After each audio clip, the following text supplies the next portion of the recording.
Pensar sobre felicidade é pensar sobre uma das perguntas mais profundas da humanidade. E pensar sobre isso a partir daquilo que Jesus Cristo aponta, sinaliza para a caminhada da gente, é com certeza uma das melhores alternativas de caminho e para nós cristãos a melhor alternativa de caminho, para não dizer a única, né? A gente vai pensar em felicidade a partir de um texto que trabalha especificamente a felicidade, que é o texto de Mateus 5, né, quando Jesus fala sobre a felicidade, as bem-aventuranças, né, trabalhando aí uma palavra que é muito especial para nós, que é Makarios, que vai dar a ideia de completude do ser, é felicidade em uma dimensão mais profunda da existência humana. Mas antes disso, antes de responder a pergunta do que é a felicidade ou como conseguir a felicidade, talvez seja interessante para a gente perceber para quem é que Jesus está falando nesse sentido, para quem é a proposta de ser feliz. E é muito interessante o contexto dessa passagem, porque o verso 23 do capítulo 4 vai apontar esse público para quem Jesus está apontando a felicidade. Na verdade, a proposta de Jesus é uma ruptura com a religião e também com o sistema político da época, que está, na verdade, assolapando a sociedade, está colocando a sociedade, especialmente a periferia, numa condição muito desfavorável. E o verso 23 do capítulo 4 nos diz assim: percorria Jesus toda a Galileia, ensinando nas sinagogas, pregando o evangelho do reino e curando toda sorte de doenças e enfermidades entre o povo. E sua fama correu por toda a Síria, e trouxeram-lhe então todos os doentes, acometidos de várias enfermidades, atormentados, endemoniados, lunáticos e paralíticos. E ele os curou, e da Galileia, Decápolis, Jerusalém, Judeia e da além do Jordão, numerosas multidões o seguiam.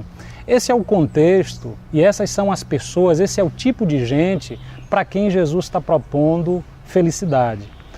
Jesus sobe então o monte com os seus discípulos e vai começar a dizer quem é que de fato é feliz na perspectiva dele. Porque a ideia que se tem de felicidade até então é a ideia de felicidade dos palácios, de quem tem muita coisa, de quem tem muitos bens.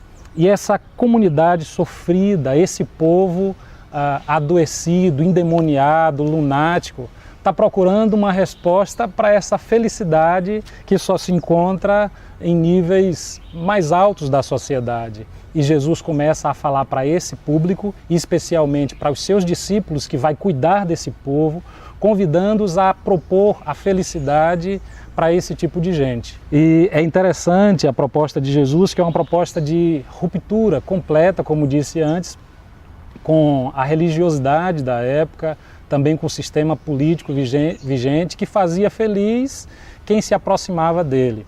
Jesus rompe com esse sistema, isso fica bem claro na tentação, e essa talvez seja a maior prova para uma liderança, a capacidade de romper com os poderes, e Jesus faz isso quando é tentado, ele rompe os poderes, ele não aceita se provar, ele não aceita se render diante de outra divindade que não seja o Deus Todo-Poderoso.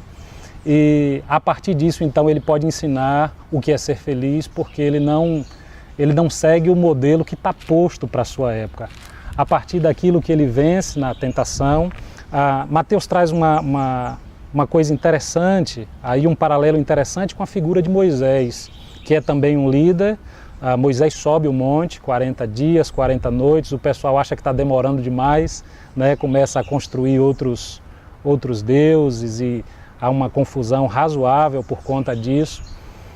Jesus, de igual forma, vai para o deserto, fica 40 dias, e agora se cumpre uma profecia interessante que está registrada lá em Jeremias 31, porque a proposta de Jesus, agora, diferente da de Moisés, não é mais escrever nas tábuas de pedra. Ele vence a tentação e Moisés sobe sozinho o monte.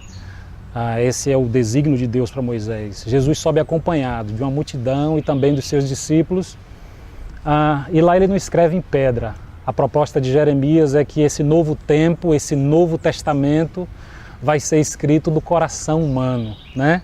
Aquela coisa de trocar o coração de pedra por um coração de carne. Essa é a nova proposta de felicidade que o Evangelho traz para nós, que Jesus Cristo traz para nós nesse contexto.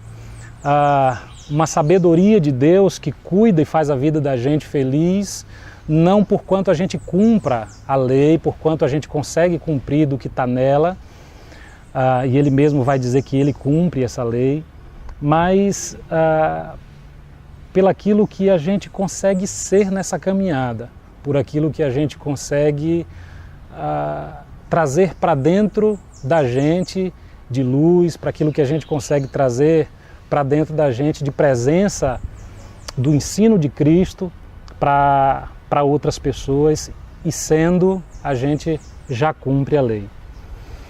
Bom, passando esse contexto, Jesus então abre a sua boca e começa a ensinar.